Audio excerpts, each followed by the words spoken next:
কলসীয় 3:1-2 একটা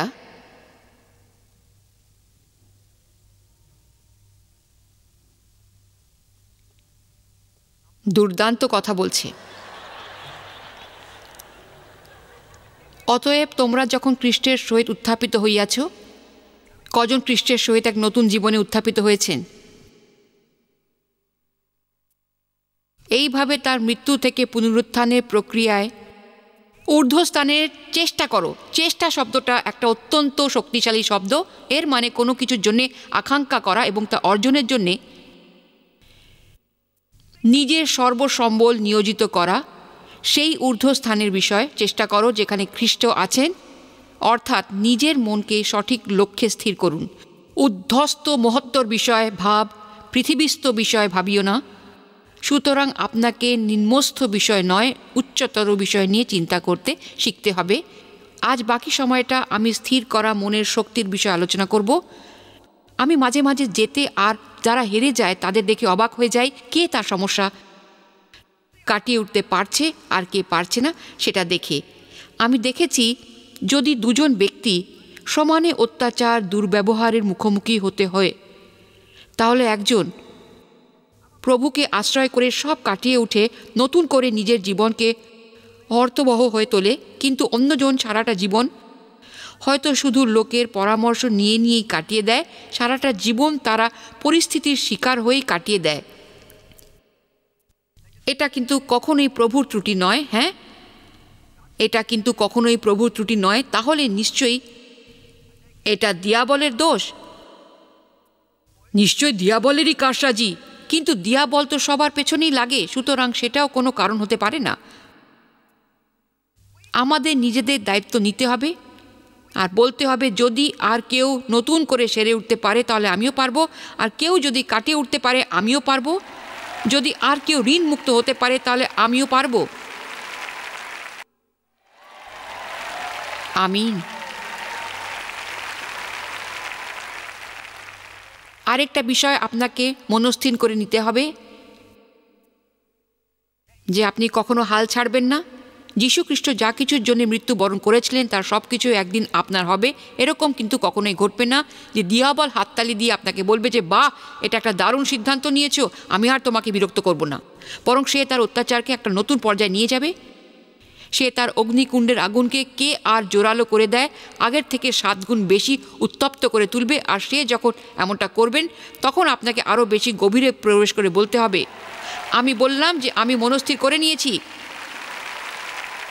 চলুন মনস্থির করুন ক্ষমতা কত হতে পারে। নিজের মনে মনে কখনোই এই নিয়ে দুর্বল হয়ে পড়বেন না আর ভাববেন না আমি বোধহয় পারবো না, কাজটা খুব কঠিন, করাটা ঠিক হবে না, উল্টো দিকে রয়েছে দিয়াবল আর আমার সাহায্য করার কেউ নেই।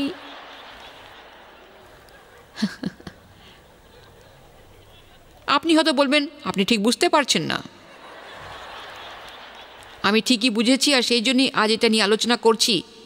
আমি ঠিকই বুঝেছি, আমি একেবারে ঠিক বুঝেছি। আর আমি আপনাকে বলছি যে আপনি যদি যীশু খ্রিস্ট আপনাকে যা কিছু দেওয়ার জন্য মৃত্যুবরণ করেছিলেন তা অর্জন করার জন্য মনস্থির না করেন, আপনার সামনে কিন্তু সবসময় দিয়াবল বা আর কেউ থাকবেই যা কিনা আপনার কাছ থেকে সেই সম্পদ কেড়ে নেবার চেষ্টা করবে।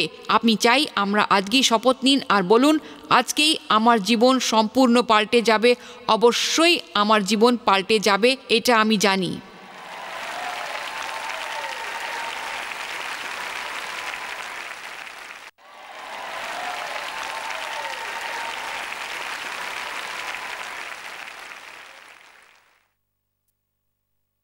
আমি চাই আপনি পবিত্র আত্মাকে নিয়ে বিভোর হয়ে থাকুন।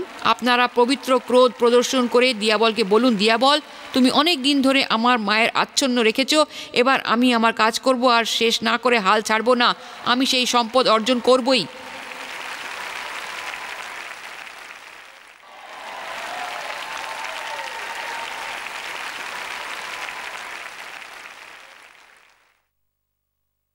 আপনাদের মধ্যে আমি আগুন জ্বলতে দেখে আমার অত্যন্ত আনন্দ হচ্ছে যে, কিন্তু আমি আপনাদের সত্যিটা জানাতে চাই, যথার্থ সত্যিটা জানা আপনাদের দরকার। আপনারা যখন বাড়ি যাবেন তখন কিন্তু ডিলিরিয়াস আপনাদের কাছে থাকবে না। আমি আপনাদের সঙ্গে থাকবো না। কিন্তু প্রভু আপনাদের কাছেই থাকবেন। আর যখন মাঝরাতের সংকটকাল উপস্থিত হবে, আপনাদের খালি প্রভুকে আশ্রয় করে বলতে হবে যে আমি ঠিক পার হয়ে যাব প্রভু, আমি পার হয়ে যাবই।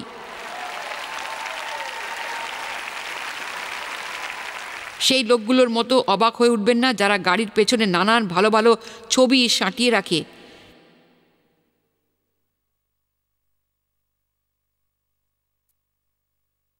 প্রভুর কিন্তু আপনার জন্য একটা ভালো পরিকল্পনা রয়েছে। আমি মোটেই সেই সুযোগ হারাননি, এখনো দেরি হয়ে যায়নি। আপনার মোটেই তত বয়স হয়নি, আপনি মোটেই অসংখ্য ভুল করেননি। আপনার জীবনের জন্য প্রভুর একটা ভালো পরিকল্পনা রয়েছে, কিন্তু আপনাকে শিখতে হবে কি করে প্রভুর মতো করে ভাবা যায় আর প্রভুর মতো করে কথা বলা যায়। পাশাপাশি আপনাকে নিজের অনুভূতির দ্বারা পরিচালিত হওয়া বন্ধ করতে হবে। আমরা লোকেদের বলতে ভালোবাসি আমাদের কেমন লাগছে। আমরা আসলে অঙ্গীকার খুঁজে বেড়াই। আমরা উত্তেজনা চাই না। উত্তেজনার অর্থ হলো আপনার কাছে এমন কোনো বাহ্যিক উদ্দীপক রয়েছে যা আপনাকে আলোড়িত করে। বুঝতে পারছেন? আমার আর তার দরকার নেই। কোনো কিছুর দায়িত্ব নেওয়া মানে আপনি তা স্বেচ্ছায় করছেন, বুঝছেন? আমিন। আপনি কেন এটা বিশেষ লক্ষ্য অর্জনের উদ্দেশ্যে কিছু একটা করছেন? আমি আমার নিজের মনকে স্থির করে নিয়েছি। বাস্তবে এমন ক্ষেত্রে আরও অনেক আছে, আমি খালি তার থেকে কয়েকটা আপনাদের সাথে ভাগ করে নিতে চাই। আমি এই নিয়ে নিজের মনকে স্থির করে ফেলেছিলাম যে আমি শান্তি বজায় রাখবো। আমি অনেকগুলো বছর শান্তিহীন জীবন কাটিয়েছি। মনে রাখবেন, দিয়াবল আপনাকে বিপর্যস্ত করবারই চেষ্টায় থাকে। সে জানে আপনি কিসে বিরক্ত হবেন, আর সেটাই করার সে চেষ্টা করে যায়। সুতরাং আপনি এমনটা আশা করা বন্ধ করে দিন যে আপনার পারিপার্শ্বিক পাল্টে যাবে, বরং আপনাকে এটাই বলতে হবে যে আমাকে নিজেকেই পাল্টাতে হবে। একটা খুব গুরুত্বপূর্ণ জিনিস আমাকে আমার নিজের জীবনের শান্তি বজায় রাখার জন্য শিখতে হয়েছে, তা হলো নিজের দিনলিপিকে অতিরিক্ত ভারাক্রান্ত না করে তোলা। বুঝতে পারছেন? এটা সম্ভব সবার জন্যে। আমিন। নিজেকে নানা ব্যক্তি এবং পরিস্থিতির সাথে মানিয়ে নিতে তৈরি থাকুন। এমন মানসিকতা রাখবেন না যে আনন্দ পেতে গেলে সবসময় আপনি যা চাইছেন সেটাই হতে হবে। তাই নিজের মনকে তৈরি রাখুন। সকাল সকাল নিজের মনকে প্রস্তুত করুন এইভাবে যে যদি আজকের দিনটা আমার পরিকল্পনা মতো নাও কাটে, তবু আমি প্রভুকে আশ্রয় করে শান্ত থাকব, আনন্দে থাকব। সুতরাং আপনাকে নিজের মনটাকে তৈরি রাখতে হবে। সময় থাকতেই মনকে প্রস্তুত রাখতে হবে। আমি আপনাদের বলবো সকালে 10 কি 15 মিনিট মতো আপনার প্রভুর সাথে কাটানো চাই। আমি চাই আপনারা বলুন, আজ আমি মাথা ঠান্ডা রাখবো। আপনি জানেন যে আপনি যখন বিরক্ত বোধ করতে শুরু করেন সেখানেই সব গণ্ডগোল শুরু হয়। সুতরাং এমন পরিস্থিতিতে বলুন, না, এমন আগেও হয়েছে। যদি নিজের বিষয় নিয়ে ভাবিত হন তাহলে যে কি পরিমাণ শান্তি পাওয়া যায় দেখে অবাক হবেন।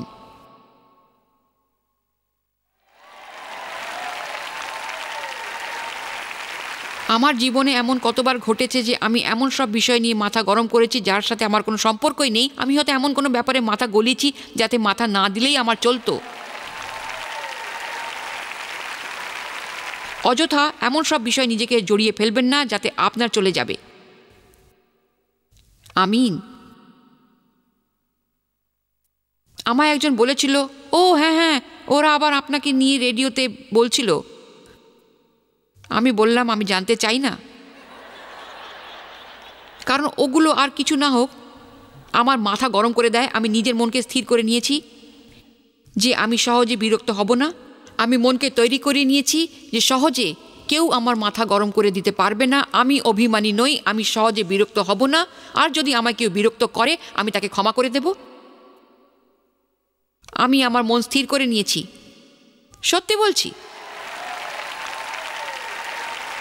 আমি জানি এবার কি শুনবো। আমার মনে হচ্ছে না, আমার মনে হওয়া নয়,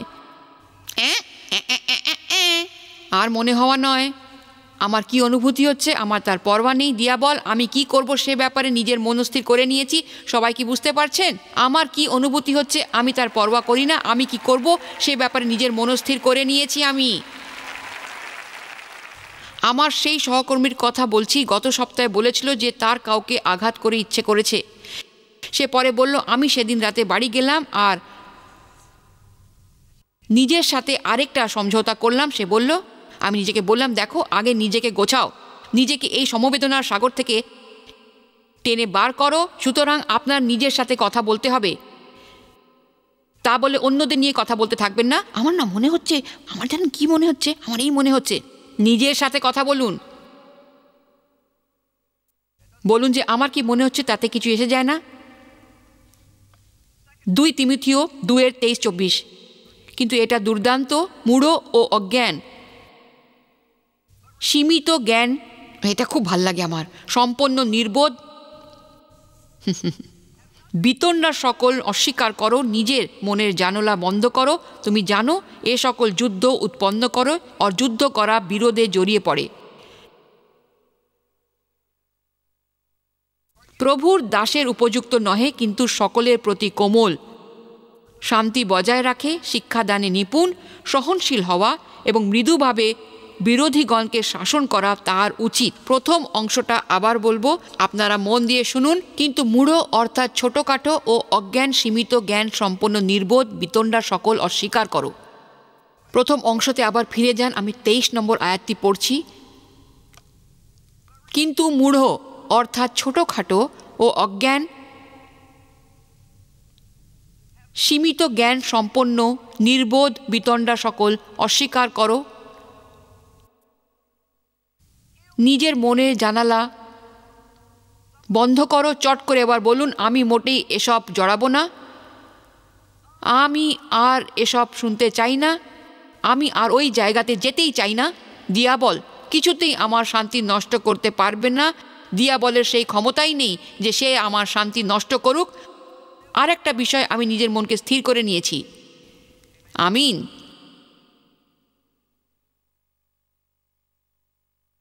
আর সেই বিষয়টা কি জানেন? সেটা হলো, আমি আমার বাকি জীবনটা সেই সব বিষয় বুঝতে চেষ্টা করে কাটাবো না যা প্রভু নিজের কাছে গোপন রেখেছেন।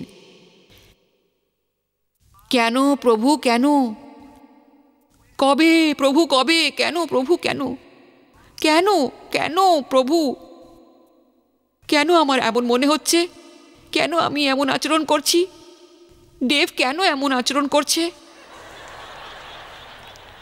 এটা কি করে ঘটে যে আপনার 4 ছেলে মেয়ে সবাই আলাদা আলাদা স্বভাবের? আমি কি দোষ করেছি? লোকে কেন আমায় নিয়ে ভালো কথা বলে না? আমি ভেবেছিলাম এটা আপনি প্রভু। আপনি কবে দেখা দেবেন? কেন, কবে, কবে, কেন, কেন, কেন? আমি যদি জিজ্ঞেস করতাম যে কারা কারা দ্বন্দ্বে আছেন, আমি জানি প্রায় 80 থেকে 90% হাত ওপরে উঠত। প্রভু কিন্তু এই দ্বন্দ্বের জনক নন। আমরা কিভাবে বিভ্রান্ত হয়ে পড়ি জানেন? সেই সমস্ত বিষয়ে জানবার চেষ্টা করে যা খালি প্রভুর জানা আছে। আপনি যদি যুক্তির মধ্যেই নাই ঢোকেন, তাহলেই আপনি আর বিভ্রান্ত হবেন না। আমার কি হবে? আমার সাথে বিয়ে কার হবে? আমাদের কি আদৌ বিয়ে হবে? যদি আমার বিয়ে নাই হয়, আমি বুড়ো হলে কি হবে? আমার বয়স হলে? কোনো কিছু নিয়ে যদি মনের মধ্যে সারাক্ষণ নাড়াচাড়া করতেই থাকেন, আর যত বেশি আপনি করবেন তত বেশি করে আপনি হতাশ হয়ে পড়বেন আর বেশি বিভ্রান্ত হয়ে পড়বেন। আর যখন আপনার মনে হবে যে আপনি হয়তো এবার বুঝতে পেরেছেন, আপনি কিন্তু তখনও জানেন না যে আপনি কিছুই জানেন না, কারণ তা বাস্তবে অন্য একটা জায়গা গিয়েছে।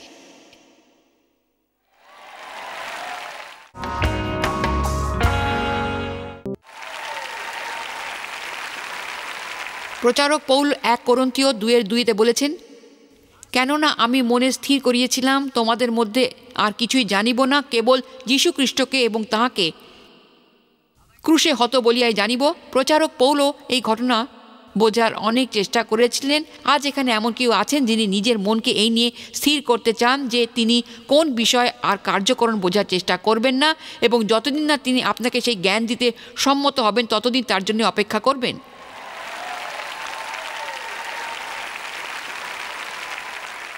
কিন্তু কেন কেন?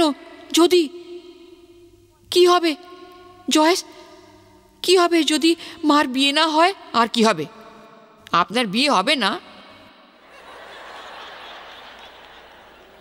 কিন্তু যদি যাদের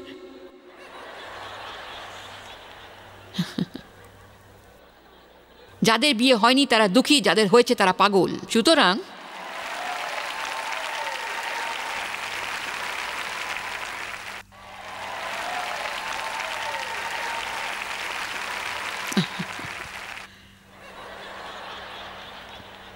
আমি বলেই যেতে পারি, ওরা না হয় দরকার মতো বাদ দিয়ে দেবে টিভিতে।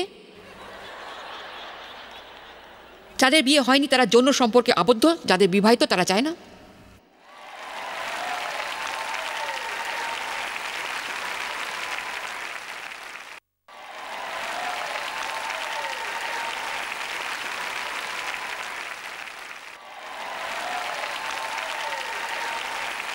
সুতরাং এটা সত্যি একটা সমস্যা।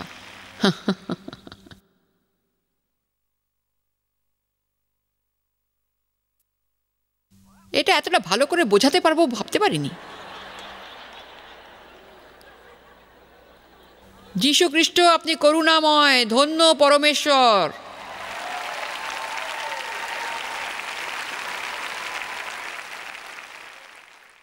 আমি স্থির করে নিয়েছি আমি আমার জীবনটাকে উপভোগ করব। দিয়াবল আমার ছোটবেলাকে কেড়ে নিয়েছে, কিন্তু আমি সবচেয়ে হাসি খুশি বুড়ি হয়ে দিয়াবলকে দেখিয়ে দেব জীবনটাকে উপভোগ করব পুরোপুরি। আমি বুড়ি বয়সে, জানি আমি খুব খাঁটি, কিন্তু আমি ঠিক করলাম যে আমি এই যাজকের জায়গা থেকেই নিজের আনন্দ খুঁজে নেব। এই আলোচনা সভাগুলোয় আমি খুব ভালো সময় কাটাবো। আমার স্বামী সন্তানদের নিয়ে আমি উপভোগ করব জীবনটাকে, আমি নিজেকে উপভোগ করব, আমি প্রভুকে উপভোগ করব, নিজের বাড়িটাকে উপভোগ করব। আর যত আমি আজকের দুনিয়ার এই সমস্ত আজে বাজে ঘটনার কথা শুনি, তত আমি আরও বেশি করে বলি যে আমি আমার জীবনকে উপভোগ করব। আমি কিছুতেই কাউকে আমার জীবনের এই আনন্দ শুষে নিতে দেব না, কারণ জগতে যা ঘটে চলেছে সে ব্যাপারে আমি কিছুই করতে পারবো না। আমি আমার কর্তব্যটুকু ঠিকই করে যাব, আমি প্রার্থনা করে যাব আর প্রভুর ওপর ভরসা রাখবো। আর যে কটা দিন আছি আমার গলার স্বরে জানান দিতে থাকবো, আমি উপভোগ করছি।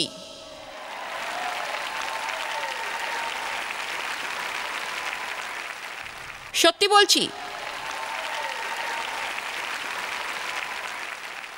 ভাবতে পারবেন না আমার মনের মধ্যে কি চলছে এখন। আপনি নিশ্চয়ই চাইবেন না যে আমি আপনার নাগাল পাই। যারা টিভিতে দেখছেন তাদেরকে আমি দেখতে পাচ্ছি, মনে করবেন না শুধু এদের সঙ্গেই কথা বলছি আমি। উঠে দাঁড়িয়ে নিজের পুরনো চিন্তা ভাবনাগুলো ঝাঁকিয়ে বলুন, আজকের দিনটা প্রভুর সৃষ্টি আর আমি আজ আনন্দ করব আর খুশি থাকব, জীবনটাকে আমি পুরোপুরি উপভোগ করব। আমি ঠিক থাকবই থাকবো, আমি নিজের মনকে স্থির করে ফেলেছি। এবার আপনারা দেখুন, যোহন 10:10, চোর আইসে কেবল যেন চুরি বদ ও বিনাশ করিতে পারে, আমি আসিয়াছি যেন তাহারা জীবন পায় ও উপচয় পায়। আপনাদের কেমন লাগছে এই অধ্যায়টা? আমার এটা আনন্দ। যতদিন একা আছেন নিজের স্বাধীনতা চুটিয়ে উপভোগ করুন। যদি কিছু কেনাকাটা করতে ইচ্ছে করে তাহলে বাড়িতে ফোন করে কাউকে জিজ্ঞেস করার কোনো দরকার নেই। হ্যাঁ, আপনার যা ইচ্ছে করছে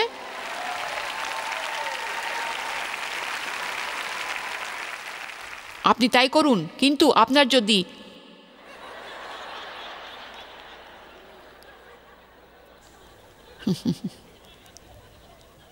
স্বামী থাকেন তাহলে তাকে উপভোগ করুন, বিরক্ত করে তার প্রাণ ওষ্ঠাগত করবেন না, শুধু তার খুঁত বার করবেন না। বাইবেলে বলছে যে একজন স্ত্রী তার স্বামীকে উপভোগ করবে, এটাও বেশ ভালোভাবেই পড়া হয়ে গেল, তাই নয় কি? ভাববেন না আমি আপনাদের গুলি করছি।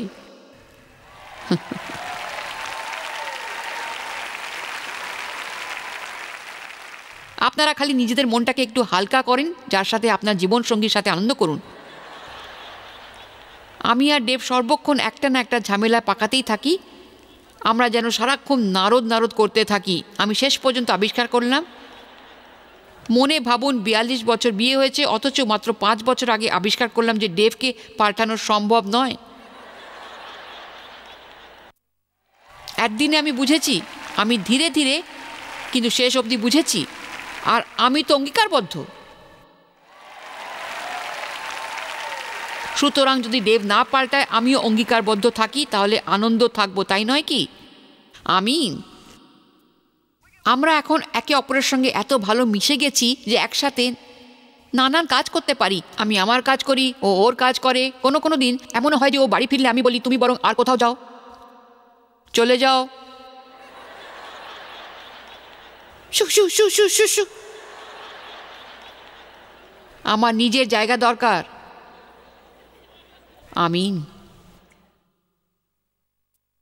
নিজের স্ত্রীর প্রতি ভালো আচরণ করুন, তাকে তার মূল্য দিন, তার সাথে ভালো ব্যবহার করুন, তার মূল্য বুঝে তার সাথে ব্যবহার করুন। আমার স্বামী রোজ বলেন যে তিনি আমায় ভালোবাসেন, প্রতিদিন তিনি আমায় ভালোবাসেন। তিনি আমায় সবসময় বলেন যে আমায় কতটা ভালো দেখতে লাগছে। আমি সিঁড়ি দিয়ে এই মঞ্চ থেকে নিচে নামার আগেই ডেভ বলে ওঠেন যে আমার আজকের বক্তৃতা ভালো ছিল।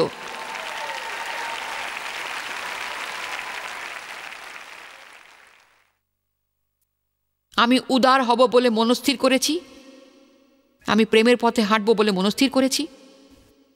অনেক বলে ফেললাম। আমরা এত স্বার্থপর না আর আত্মকেন্দ্রিকও। আমায় নিয়ে কি, আমায় নিয়ে কি, আমায় নিয়ে কি, আমায় নিয়ে কি, আমায় নিয়ে কি, আমায় নিয়ে কি, আমায় নিয়ে কি, আমায় নিয়ে কি। এই এক গান শুনতে শুনতে আমার কান পচে গেছে। এবার নতুন কিছু শুনবো।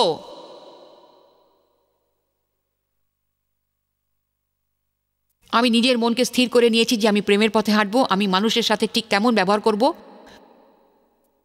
যেমনটা আমি নিজে পেতে চাই। আমি মানুষকে তার মূল্য দেব। আসলে কিন্তু মানুষের সাথে আপনার আচরণের মাধ্যমেই প্রেম প্রকাশ পায়। প্রেম মানে শাস্ত্রবচন আড়ানো নয়। কখনো উদ্ধত আপত্তিকর খ্রিস্টান হবেন না।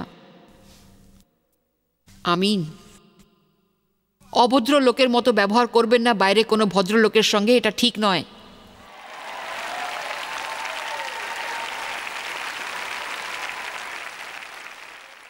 আমি এমনটা হতে দেখেছি। সুতরাং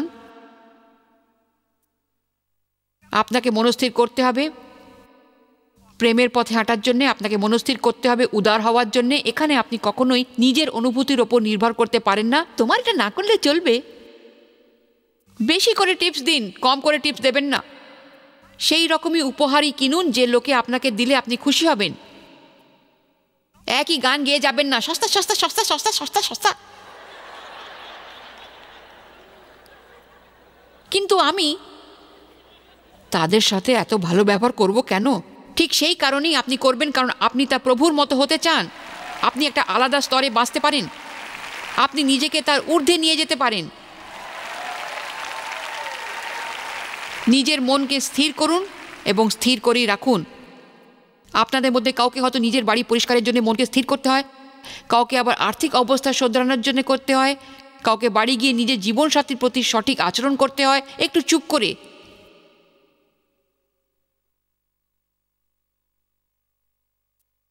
এই কথাগুলো নিয়ে ভাবুন। আপনাদের কাউকে এই নিয়ে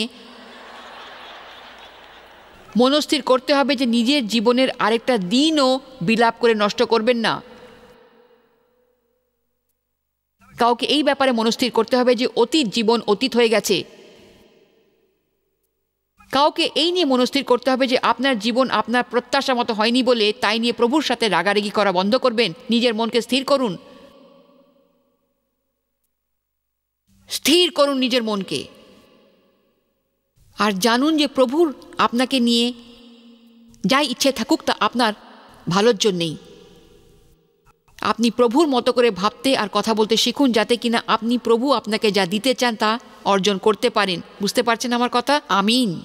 এবার আপনারা উঠে দাঁড়াতে পারেন। হালেলুয়া। রোমিওর 12:2 বলছে, আর এই যুগের অনুরূপ হইও না, কিন্তু মনের নতুনীকরণ দ্বারা সুরূপান্তরিত হও। অর্থাৎ আপনি নিজেকে পুরোপুরি পাল্টে নিন। কি অপূর্ব শাস্ত্রবচন! আপনি জানেন না যে জয়েস মায়ের মিনিস্ট্রিজের কাছে আপনি কতটা মূল্যবান। পৃথিবীব্যাপী এই মিনিস্ট্রি গড়ে তোলার জন্য বন্ধু ও অংশীদারদের প্রশংসা করি ও ধন্যবাদ জানাই। একসঙ্গে আমরা ক্ষুধার্তকে খাদ্য দিচ্ছি, দরিদ্রকে বস্ত্র দিচ্ছি, আর জাতির কাছে বাণী পৌঁছে দিচ্ছি। আজই আমাদের সঙ্গে যোগাযোগ করুন বা ভিজিট করুন jmmindia.org এ প্রার্থনার অনুরোধ করতে, আমাদের উপাদানগুলো সম্পর্কে জানতে, জয়েসের সম্মেলনের দিনলিপি দেখতে আর অংশীদার হতে, কারণ সারা বিশ্বের সঙ্গে প্রভুর ভালোবাসা ভাগ করে নিচ্ছি আমরা।